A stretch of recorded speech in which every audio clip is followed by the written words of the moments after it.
Welcome to a yet unnamed podcast. We are finishing up 100 plus. There's 20 to go. The topics, as I have been complaining about, the topics get increasingly complicated and they're going to take me longer to work on. I'm just not going to make an every week kind of deal. And so we're moving into expanding these discussions into other things that I want to talk about. It's not appropriate to preach about some of these. So looking for different venues, and this podcast is going to set that up. So today, I am going to be interviewing Andy Duran. Andy is a member of Christ Church. He and his wife Lisa, they have a couple daughters. And he is the executive director of L.E.A.D. And 3 years ago, just before Illinois, this was September of 2019, just before Illinois became the 10th state to legalize recreational marijuana, I gave a sermon on whether or not it was appropriate for Christians to smoke marijuana. And I said, look, I'm not coming at this from a medical point of view. I'm not coming at this from a legal point of view or political point of view. I'm a pastor. That's not my lane. I'm going to talk in this sermon about how we make complicated ethical decisions. I also was very clear at the time. I want to be clear now. I'm talking about recreational marijuana use, not medical marijuana use. I see opportunities for medical marijuana, and I don't want to. I think it's a poorly regulated industry. I think we got a long way to go before it's a legitimate kind of drug like you would get, at the pharmacy. I just don't think we're there yet. And I also said, and would say again, I don't want to be a jerk here. We've all got problems. We've all got issues. We've all got sin and addictions and other things. Drugs are not my problem. So I don't want to sound like a self-righteous jerk any more than I perhaps always do. Anyway, all that to say, I then in the sermon, I said, look, we have to think about marijuana. It's becoming an issue in Illinois, and so there's all kinds of responses that people have had to marijuana. From the one hand, you got the Rastafarians, hard word for me to say all of a sudden, the Rastafarians who not only say marijuana would be fine, they would say it's a good thing. There's a sacramental, a religious use for marijuana. So you've got people at that end, and then you got people at the other end that say there's absolutely no use ever for medical marijuana. And then between that, you've got these different camps that say, well, it's there, we can use it, God gave it to us, and maybe it's an okay thing. We ought to be slow to go forward. I put myself in this camp that said, there's an approach to this that seems to have similar kinds of issues as does alcohol. So in Ephesians 5, we're told that we're not to be drunk, and that's dissipation. That's sort of that's pouring out our life force in some bad directions. And so I then said, okay, look, how do we think about these things? And I said, I'm not going to keep you in suspense. I'm in this camp that says I'm very skeptical of recreational marijuana use, and I'm going to choose not to head down that path. And anybody that asks me, I'm saying I think it's a bad idea.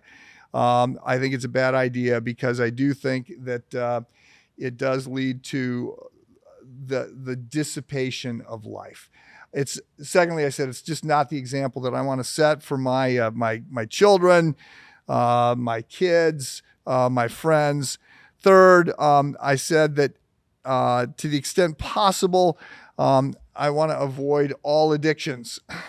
And I just think that this tends to lead, whether or not marijuana is a gateway drug, it's increasingly, I think, becoming less of one because the THC levels are becoming so much higher. It's becoming its own thing. I just said, I don't want any more addictions. I feel the need to keep safeguards on my life and not head down those paths.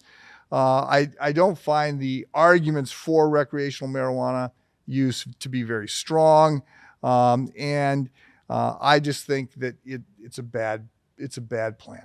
So there's other things that could be and should be said about marijuana and all of those things that I didn't cover in the sermon. But then what we did after the sermon is we said, look, we're going to have some experts talk about this from a little bit different vantage point. And Andy was one of them. We also had a psychiatrist, a child psychiatrist on, and we had a woman who was a school superintendent talking about it from that vantage point.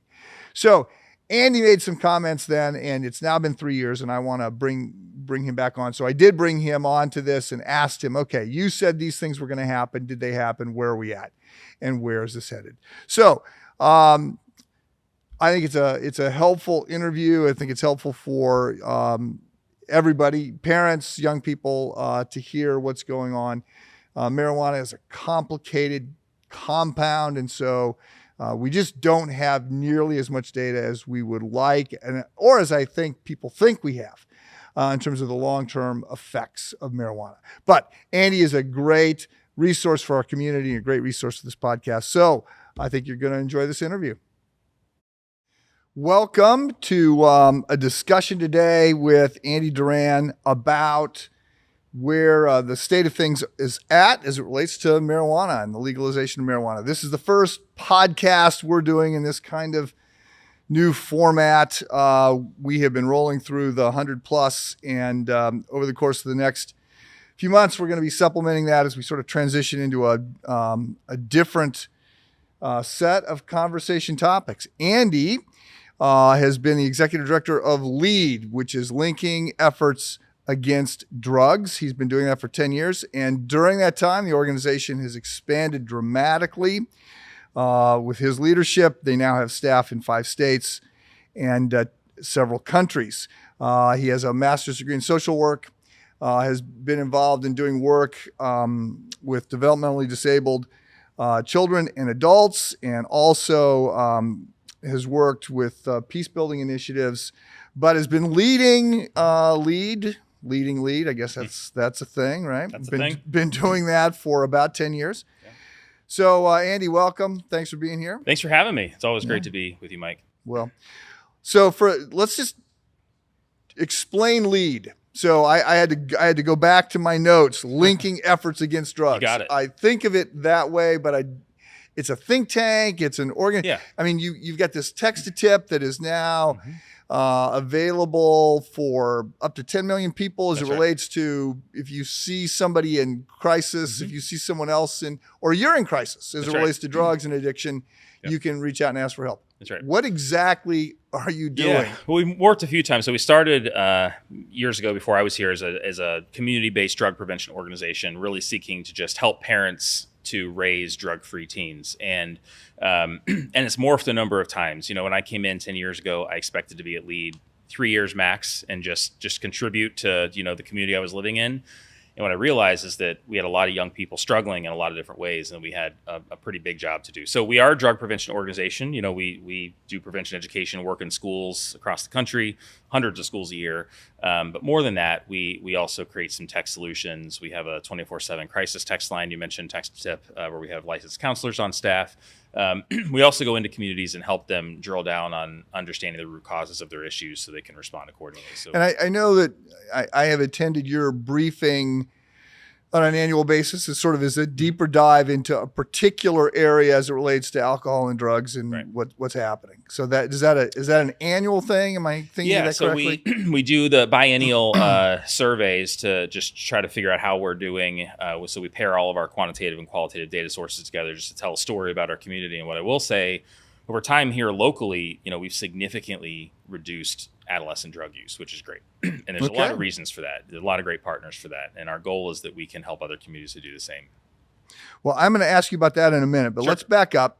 So 3 years ago, Illinois was looking to be, I think, the 10th state that was going to legalize recreational marijuana. So, and I know there's a difference between legalizing and decriminalizing, and there's a space that is medical marijuana as opposed to recreational marijuana. So this is all very confusing, and I'm not sure I've completely got it down. But Illinois was taking a big step forward. And I actually on a Sunday morning preached a message on how to think about this. And I said, like, I'm not going to go into the lane of talking about the science or the laws or the politics or any of that. I'm a pastor. I'm going to stay in my lane. How do you make complicated ethical decisions? But then that night, you were there. We had a panel discussion, community conversation around this. And in addition to you, there was a psychiatrist, a child psychiatrist, and then there was also, I think, a school superintendent or principal. So at that time, what I am remembering is that you said, look, this is a bad plan. What Illinois is going to do is bad. This is not something we should be excited about. You were particularly concerned about THC levels and how it's, this is not the marijuana that, not your parents' marijuana, that the hallucinogenic psychotropic effects were much more deleterious than people are thinking. Secondly, that it's particularly bad as it relates to kids, adolescents. The adolescent brain is developing. We don't know what drugs in a developing brain is going to do long term. And third, the promised money in the coffers to the state is not going to be what everybody thinks it's going to be, and it's not going to go to education or whatever. So it's now 3 years later, and another 10 states, I think, have now legalized marijuana. It's still confusing on a federal level, but I'm looking to hear you say where you got it right and where you got it wrong. Sure. So let's take these one at a time. So talk for a little bit about THC, because there's a way to have am I right? Mm-hmm. There's a way to have the medicinal benefits of marijuana without having the hallucinogenic side effects, which of course for some people it's not the side effect, it's the main effect, it's the desired effect. But what's happening? Talk about THC and what's happening as it relates to today. You bet. Well, you got a lot of that right on, where if we take a step back and we look at what is marijuana, it's really made up of two primary components, CBD and THC. THC is the psychoactive component. So we've had a variety of different CBD products, mostly hemp derived, for years. But with the legalization of marijuana, it did commercialize essentially, products that could contain THC. And where this is significantly concerning, and has been concerning, as we talked about 3 years ago, is the level of concentration of that THC. So if you look back, I think I referenced, and you just referenced, it's not your mother's marijuana. This is not the marijuana. Now, it might be your mother's marijuana, because now it might be, right? Right. When I went down to visit my mom, her friends were all, one of her friends was like, you've got to take the CBD oil. You got to, I've got gummies, I've got oil. I mean, it could be your mother's marijuana, but it's not the marijuana your mom was smoking in high school. That's a good delineate. Yeah, that's a good clarifier there. Correct. So, when we look back to decades ago, and take Woodstock for an example, organically in the plant, you had 20 to 30%, 2 to 3% maybe THC, very, very small amounts of THC. And over the years, that plant was genetically modified, and it became stronger and stronger in THC. Well, now with the way that technology is caught up, we can have THC levels up to 90% and higher in our local dispensaries. And so why that's significantly concerning is that while we have decades worth of research on marijuana, we don't have decades worth of research on marijuana at that levels of concentration. So the argument is we actually don't know long-term what that means. Canada, did put a THC cap of, I believe, 25 or maybe 30%. Not a single state in our country has done that, and nobody really wants to do it because they tax the higher THC concentrations at a higher rate. So, it's as we said 3 years ago, concerned about the THC rates. Well, not surprisingly, we see people, getting addicted faster. We see more kids, onboarding to it, as you mentioned, that the desired effect is the THC, and the high, the psychoactive, things that come with that. And we have not seen anywhere reduce that THC so it's compound. So, we go into the dispensaries, and I've done that many times just to see what the experience is like. And you see, things that are labeled with very high concentrations, and we won't know for maybe 10 years what that actually means for people. So talk for a second for those who have never smoked marijuana. What exactly is the experience? What is it that people are after? Yeah. And in full transparency, I have also never smoked marijuana, but I certainly worked with enough people who have and do. And it's like any other kind of effect from a drug, it's a euphoric feeling. So you get high, and that's the term typically used with marijuana, and it's I imagine it's similar to being buzzed from alcohol, but significantly stronger. Relaxed, temporarily takes away anxiety. So some people will use cannabis as a way to cope with whatever they might be feeling negatively, and that it can help with that in the short term. Can make it worse in the long term, but it can help with it in the short term. And others may just be seeking a high, just like some people might seek to be drunk. But the CBD part of this, yes. when we're seeing marijuana prescribed or used by people who, especially like cancer patients that are fighting nausea and other things, the effect or the experience of low THC CBD is what? Well, it's hard because there's so many different formulations. If you could get from the product in the medical dispensary is the same as the product in the adult use recreational dispensary. So it's not like, if I'm holding up my cup of water and your cup of water, I can say this is medical marijuana and this is recreational marijuana. It's still just water, right? It's the same product. So you can get it for a medical purpose if you have a certified medical condition and get whatever product you want. You just pay less taxes on it. The recreational side, I can get almost anything that the medical side can get. It's not like it's a special medical version. And you can choose. You can get CBD only, you can get THC only, or you can get a combination. People will say, for example, 1-to-1. So if there's a product that's 1-to-1 CBD to THC, you'll get some effects of the THC, but the CBD mitigates how significant those effects can be. Okay. So some people will seek a higher concentration of THC, and some will seek a more mitigated. So version. If you were to look 10, 20 years into the future on the medical side of this, like Pfizer or Lilly or Abbott is coming out with a pill, you're imagining that that's going to be CBD purely, or it's going to be? So that actually already exists. There's a couple drugs on the market.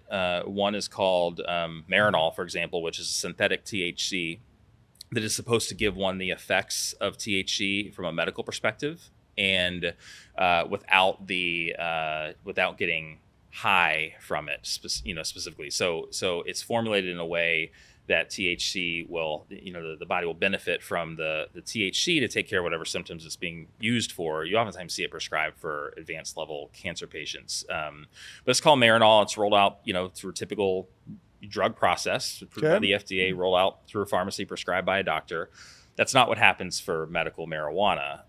Medical marijuana is not approved by the FDA, not rolled out through a pharmacy, not prescribed by a doctor. A doctor just certifies that you have a medical condition that's written into the bill. So there are already, and there's some other ones under study as well. I'm a big supporter of, more research and supporting things that might take the medical effects of that and bringing it down. The problem we see with now is that the THC being used from a medical perspective might have some clinical efficacy in the short term, but at those levels of THC, they're just, most medical professionals will say it's a slippery slope. Okay, so is that part of what we're seeing, is that it's a slippery slope, and the people that are fine with a 5% THC today want 10% next month and 20%, and we're and that is accelerating, and you're seeing, so the addiction issues for kids and for adults. That's right. This is playing out. And that's how substance use disorder works. So, if you think about how addiction actually works. As you begin to use anything, not just marijuana, but even alcohol, even, we become tolerant on substances. We can take too much Advil or too much antibiotic and get tolerant on it and resistant to it, right? So like Right. somebody who might have started with a 5% THC could have very well gotten high from that for a series of weeks or months, and eventually they stop getting high from it, and it pushes you to more, right? So then it goes to 10%, then it goes to 20%, and then you're getting into levels that can become dangerous where we don't have research. And it's not dissimilar to how opioids work. If somebody is prescribed an opioid for post-surgery or for some sort of pain, and they begin to use that, their body gets dependent on it and tolerant, and then they move to something else stronger. Not dissimilar to sin generally, I'll say. Yeah, there you go. Right. Sure. Addictions take more and more and give less and less until pretty soon they're taking everything and giving you nothing. You're not even getting the upside. You're not getting the upside. Yes. Exactly right. Then you're just using it just to get back to normal, like where you started. Right. Yeah. Okay. So in the last 3 years, do we have? I sort of get the feeling that we don't have great studies yet. No, part of that is the effect of the COVID pandemic. It was legalized, January 1st, 2020 was when it officially became legal in Illinois. And, just 2-3 months later, we were all on lockdown.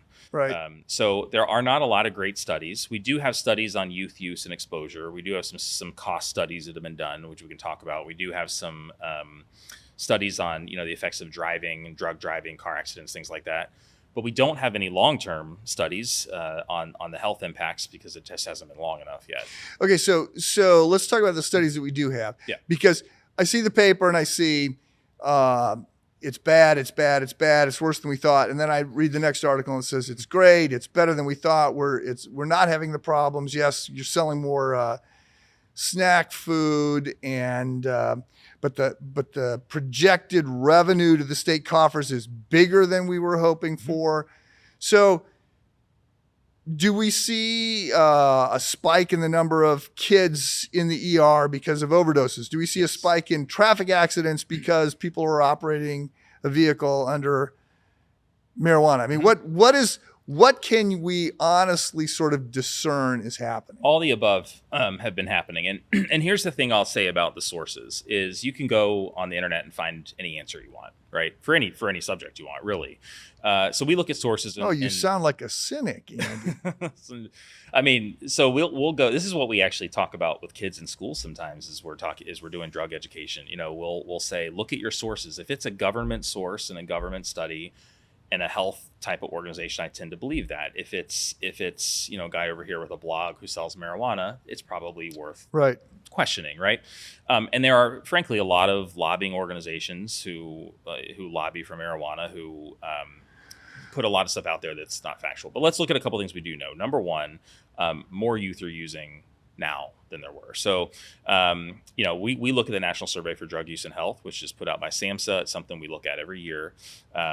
And what we see is that there's been a 6.7% increase in the past 5 years for youth using marijuana. When we take that a step further, while in some states we have seen a decline, for example, Illinois, less kids are using marijuana now than there were 3 and 4 years ago. Really? That's a really good thing. But what are they using instead? Is that the issue?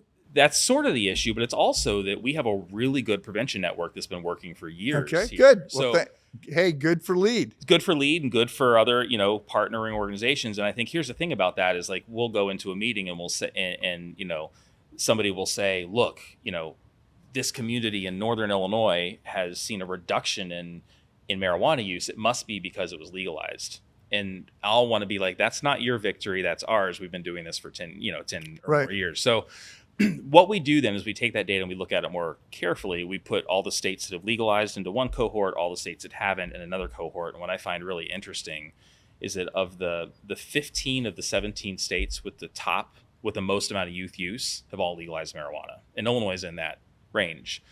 The 11 states with the lowest youth use across the country, 0 of them have legalized. So there's at least some correlation there where, while yes, we may see a reduction over time, we also haven't seen the impact of legalization yet. It's only been 2.5 years, So But prevention does work. I do want to say that, the work that we do at L.E.A.D, the work that our partners do here in Illinois and across the country will yield results, but it gets harder and harder to yield those results. So let me ask, part of what I remember hearing about marijuana is that it's a gateway drug.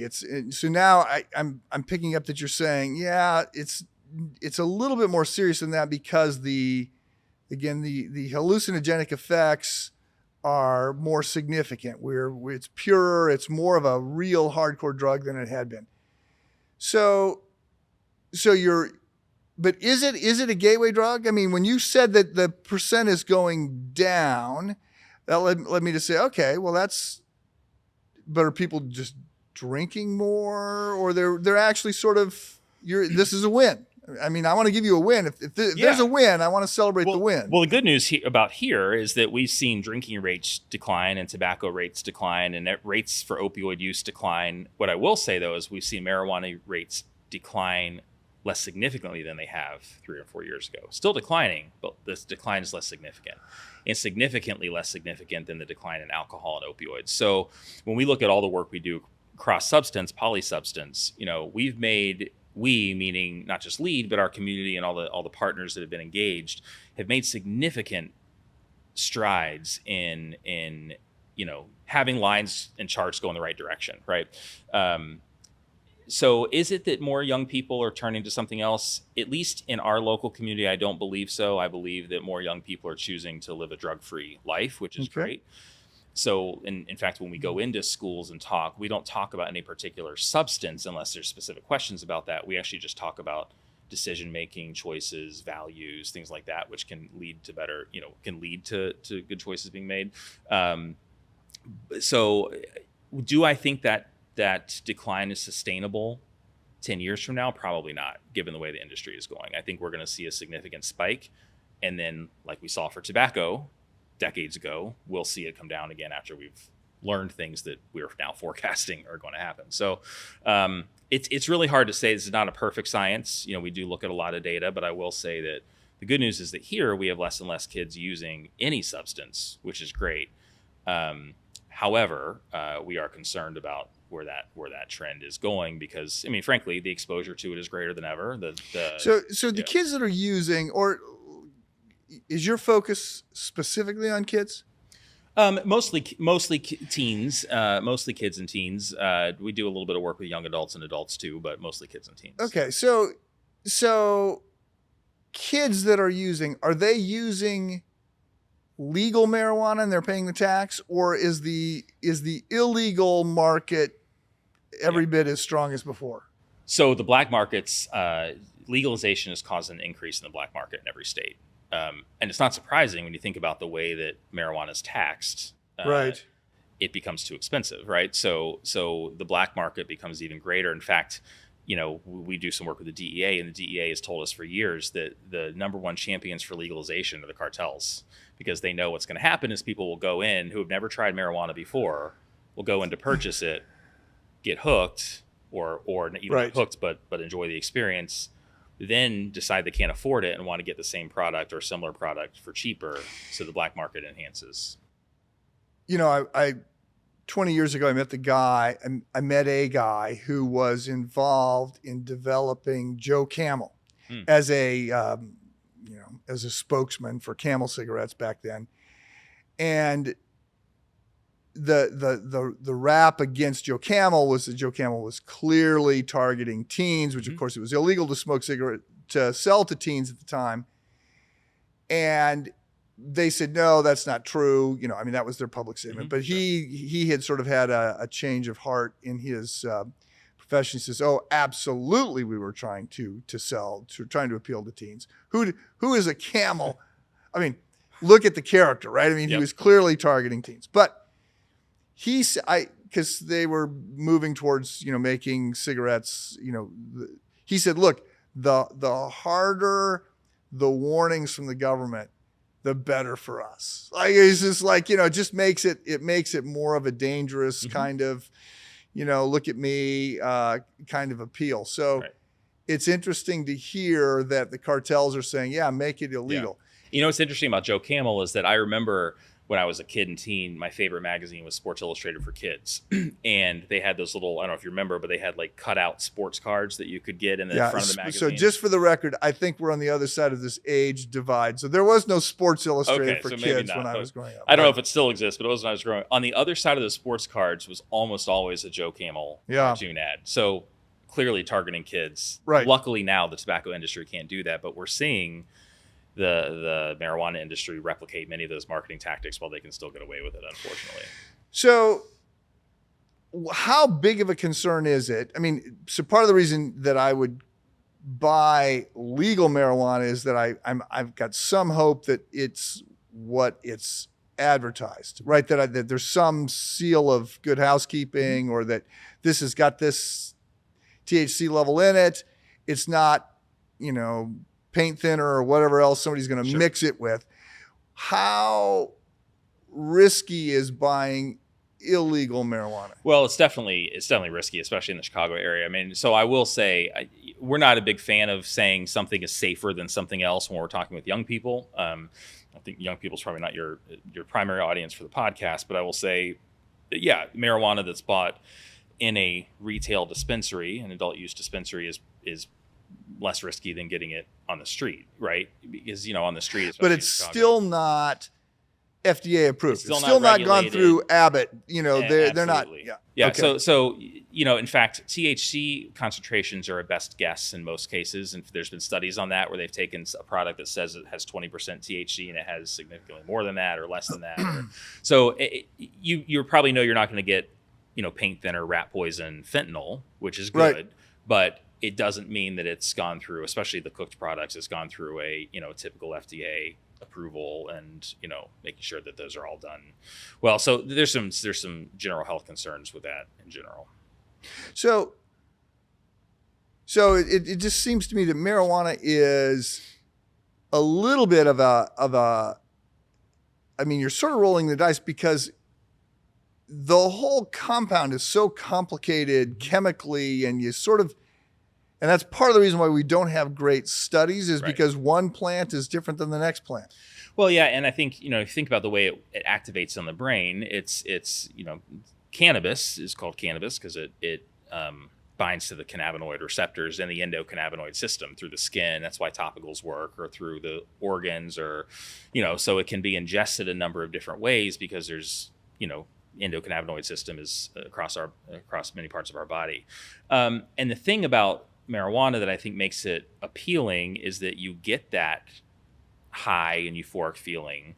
There tends to be less side effect from withdrawal, at least early on, than some other substances, and people don't overdose and die from it, right? So it's a different drug in that it's not impacting the central nervous system like an opioid does, where it can suppress your breathing and heart rate.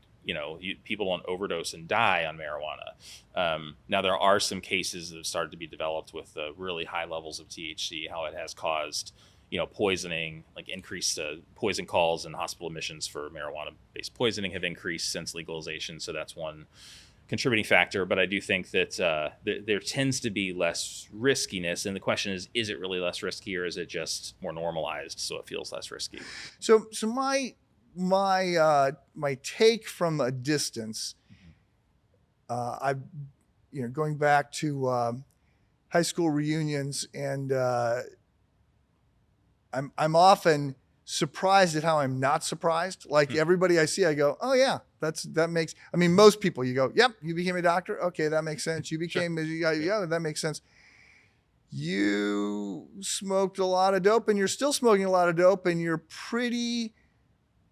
you've lost a step or 5 or 6. Yeah. I mean, is that the longer term effect of marijuana? Certainly one of them. And we see something similar for alcohol. And actually, as you mentioned that, I did not go to my 10-year high school reunion, but I talked to a number of friends who did. And the interesting story, it's a sad story, but is a guy one of our classmates sitting by himself at the bar at one of the after parties from the reunion. And it was the same guy that would be sitting by himself at a party or a bar in high school. And when you're in high school, I feel like as a young person, I do a ton of work with high schoolers. So you feel like that's kind of seems like a cool thing to do. That guy sitting at the bar as, a 28, almost 30-year-old that didn't seem cool at that point, Right. right? So what's cool changes, and I think we try to help young people see that, which does help. But interestingly, with tobacco seems uncool. Drinking is with many groups of students less and less cool than it maybe was 5 or 10 years ago. Marijuana is still not there yet. Okay, so I have had 3 or 4 of my college friends die deaths of despair, right? And it's been, that's not what it says in the obit, right? It just says, passed away, and you sort of know, okay, he's been living at home, had heavy drinking issues in college. Seems like he hasn't been able to hold a job, 3 or 4 marriages, right? And then dies. What you hear is, well, they died in their sleep, or they. So I'm seeing long-term effects of this, but was really, and as talking with other friends, we're sort of surprised, like, wow, in college we just did not understand or warn anybody and say, dude, you used to just get drunk on Friday night, and then it was Thursday night, and now it's, you seem to be drinking earlier, and like, this is really going to be bad over the next 20 years. You stay on this path and you are unemployable. So we don't have any of those kinds of studies on marijuana right now, because you're saying we've got some, but it was at THC levels of 2 or 3, and now it can be up to 90. Totally different substance. Yeah. Okay. Yep. So let me pivot here a little bit. Sure. How much money is the sale of marijuana? I mean, this is a big business. I hear more people are working in marijuana than work in the coal industry. And I hear that, there's going to be hundreds of thousands of people working in the marijuana industry in the next few years. And it's going to be a, whatever $1 billion enterprise. Is it generating money that is doing any good? Like, I want to push you on this. I expect, Sure. I mean, you're in a drug prevention, you're going to say no, but if somebody were here with a group that says yes, what's the data that you'd have to say, okay, we've seen that? I'll be truthful. So I was half wrong and half right, however you want to say that, 3 years ago. It has brought in the revenue projected. So $1.4 billion in sales in 2021. That's expected to increase in 2022. And this is Illinois. Just Illinois, sorry. Yes. Okay. $500 million in tax revenue to the state. So has it brought in revenue? Yes. Is that money doing anything good for society? No, at least not that we've seen yet. So what's been promised is that, that will eventually, commensurate with sales and tax money, that will eventually be directed to schools, to prevention programs, to increase access to mental health services. We have not seen that yet.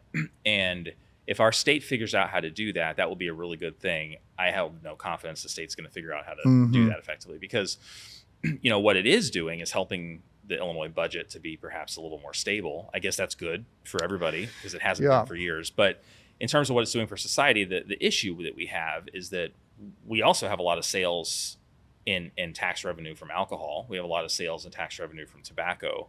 I think we can agree that the cost to society has been significantly greater than all that. And I think that's what we're forecasting is we're going to see with looking back 10 or 15 years ago. We're going to see what were the states thinking in doing this. It's another big tobacco, another substance that we've been created, another, commercialized industry that we've developed that has been really not a good outcome. It doesn't seem like this leads in good directions. We just have to look at the models that already exist, right? Yeah. So what do you say to parents? You spend a lot of time talking to kids, but you also spend a lot of time talking to parents. Yeah. I think the number one thing we say is that I believe that young people can make good choices. And here's the thing I've learned about teens. And this goes back from when I was youth minister early in my career, to doing some peace building work in the city, to doing what I do now, and having my own kids, is that if we expect that teens will make the wrong choice, if we say things like, well, they're just going to smoke pot because that's what kids do, then they're more likely to do that. If we expect to set the expectations that they won't, then they're more likely to do that. I think teens and kids oftentimes fall in line with not just their parents' expectations, but expectations of the people that are important in their life. Right. And I've seen that play out in both sides of that spectrum. So what we always say is, as parents, to talk early and often. So, this is intimidating because a lot of parents are like, well, I don't know. How do I sit down and have an hour-long conversation with my kid about pot? I'm like, well, first of all, you don't do that. Right. An hour is a that's a bad plan. Right. You don't have one 60-minute conversation that you're both dreading. You have 60 1-minute conversations that are slightly more informal, and then you repeat that and have another 60, another 60, and part of that is, what are your expectations? What are your family faith and values and traditions tell you about, certain behavior? That was what my parents did. And know that sometimes young people, just like we do as adults, make mistakes, and what do we learn from those, and how do we then not make the next one? Yep.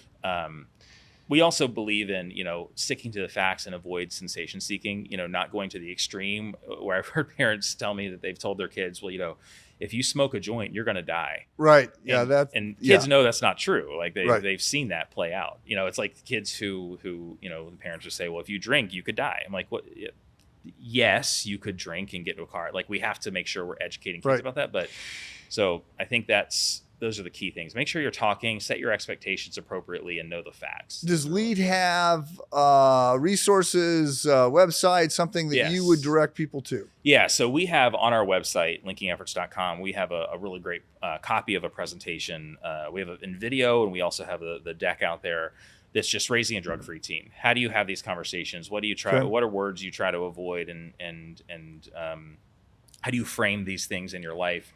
What do you do in your own personal, the personal example? I think it's important to say to parents, look, you're having conversations about marijuana, whether you realize it or not. You're having conversations about sex, about values, about money, about everything. You just don't realize that you're having them. Mm-hmm. But if you're having them directly or indirectly, you're having them, kids are trying to figure this out. Right, for sure. And I think our example too, the example we set on a daily basis, and I'm not a teetotaler, so I'm not saying that you should never drink in front of your kids, but I'm saying that you should be careful about how you do that. Right. So, okay. So, two final questions.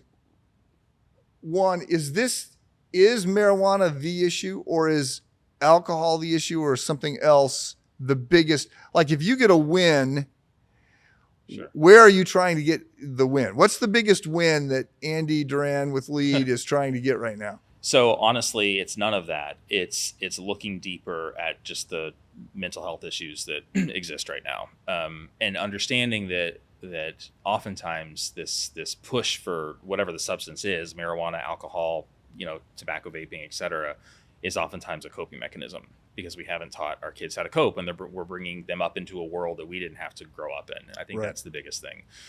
A lot of reasons for that. A lot of things we can also do about it. So I think I am very concerned about the epidemic of teen mental health. It's something we've been concerned about and preaching about for 10 years. Not preaching in the sense that you preach, but preaching in some sense. And I think just now, the rest of the world is starting to catch up and realize this is a significant issue. I mean, the suicide rate's increased. The mental health use is increased. There's not enough treatment providers, and counseling providers for kids. So, cost is too high for some people. So just a big win for me and for LEAD would be making sure that every kid who needs support, either through school, in their home, in their church, in their community, et cetera, can access it, and can access it equitably, fairly, and that there's less barriers to that. And I think that we'll see, less substances.